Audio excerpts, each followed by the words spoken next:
And welcome back to the Now Morning Show on this Friday, the 13th. It's a great day. The sun is going to be shining bright if it hasn't started already outside. And we are talking tales and folklore, and specifically to Trinidad and Tobago. So if you haven't learned anything yet, and you should have, you're going to learn as we get through the day.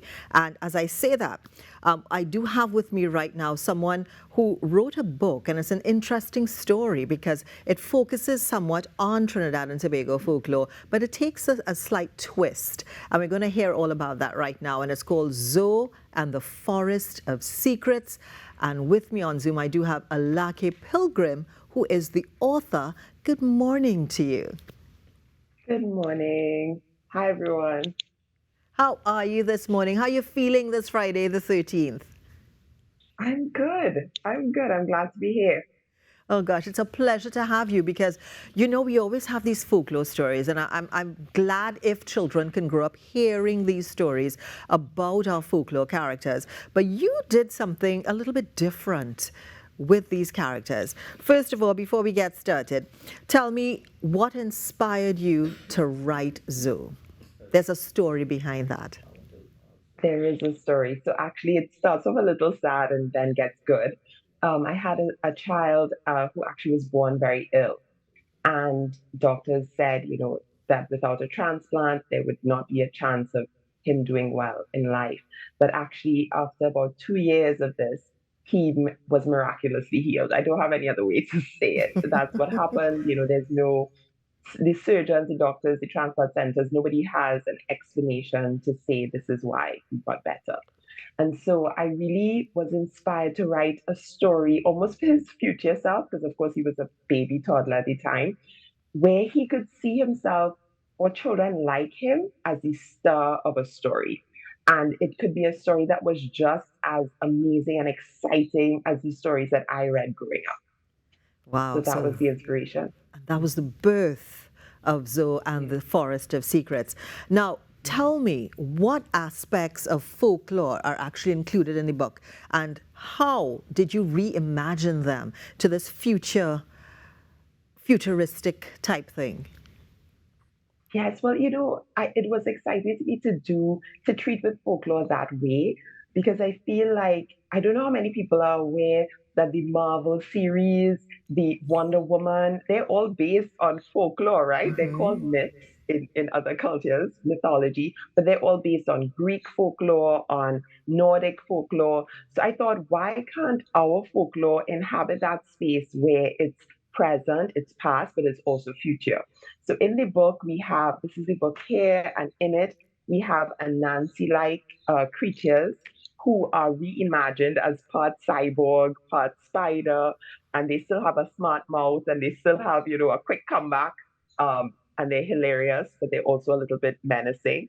And we also have a Lagahoo type creature that I don't want to give away who it is because it ends up being a huge surprise in the book who the Lagahoo is. But that shape shifting creature and whereas in our folklore, maybe the lager who is very terrifying, in this book, the lager who is both scary, yes, but also I hope by the end of the book, we have a kind of connection or sympathy for the lager who and how they ended up in that position. So those are just two of the characters. I actually do also have another character in there that I'm hoping that by book two, book three, people will realize what folklore character that person is inhabiting.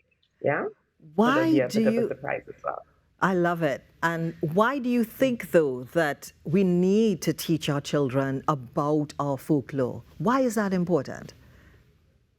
Well, I mean, people have said it before. Vashti just said it, but I mean, I'll just take a different twist on what Vashti said. Our children are already growing up with folklore, just unfortunately not as much of ours, right? They're growing up. My son is like many children is on Netflix and on Disney Plus.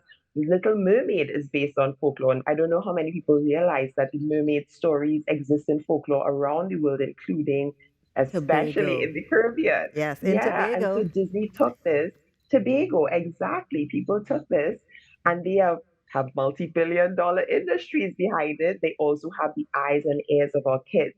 So I thought, why not have our children see themselves not just as consumers of these stories from other places in the world, but as creators and as part of stories that happened here in the land that they call home. So they can feel like stars and they can feel like they matter and they're not just people to sit down and watch other people have adventures, you Is know? it possible? You just showed us the cover of the book, so I know you have it on hand. Can we get a short Okay. excerpt from it? Love to hear Sure. you read it. Okay. My heart jumped in my chest. As if talking spiders weren't enough, this one was different from the others.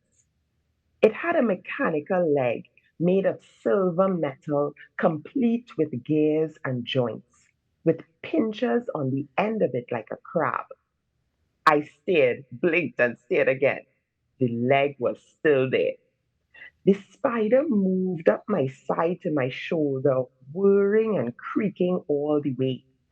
I could see now that one of its eyes was red and shining like an electric light.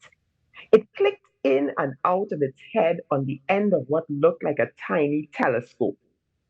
The spider's other eyes were scarred, sightless, two of them covered by an eye patch. What madness was this? I wriggled and tried to scream, but my mouth and body were wrapped in webs like an unfinished Egyptian mummy.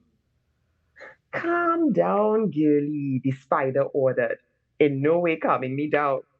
You never seen a robotic arm? Or is me pretty eye got you shaking in your boots? The other spiders laughed. I had to be dreaming. This spider sounded like an old pirate woman who had sailed the wild and restless sea. I blinked hard, but it was still there. We gotta get going, Captain Peg, one of the spider crew murmured respectfully. It was wearing a pink beret covered in medals. There was a chorus of yes, all around. Stay busy and mind your manners, you scurvy landlubbers, the spider with the metal leg growled. The other spiders mumbled and complained, but they hurried to obey, checking the webs that held me tight. Captain Peg nestled in the twists of my hair, scanning the forest and sky as if on the lookout for something or someone.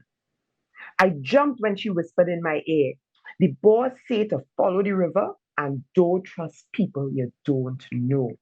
Okay, This great. is the last message she could send you here. Hmm?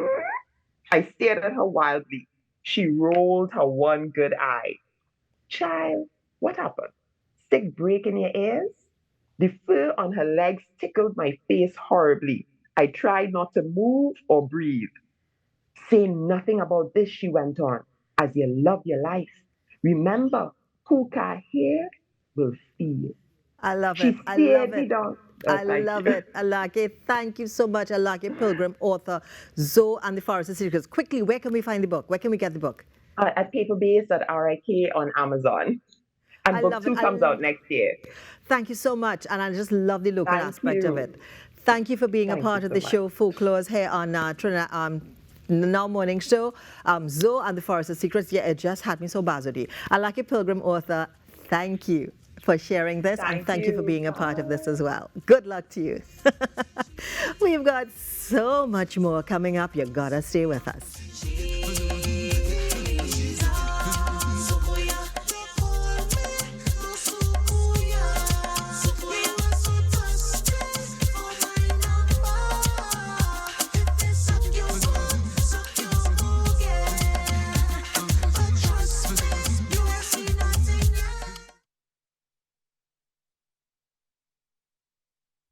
Tô Freddy Sukuya.